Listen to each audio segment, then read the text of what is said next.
با عرض سلام خدمت دوستان عزیز. اومدیم برای آموزش و تست سیستم نقطه زن بلک هاک پرو. بعد از روشن کردن سیستم، همونجور که روی زمین قرار گرفته، جهت بالانس شدن با زمین و شناسایی زمین یه بالانس بزنید. دکمه بالانسش هم دوست عزیز بزن. بالانس بعد از اینکه زدین 10 سانت از زمین فاصله میدین. 10 سانت از زمین فاصله که دادین دوباره بالانس رو بزنین. بعد از اینکه بالانس رو زدین به کاوشتون ادامه میدین و حرکت میکنین. سیستم بی صدا.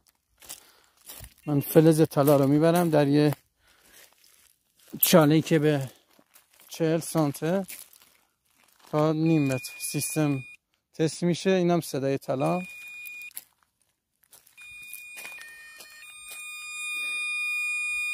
در جای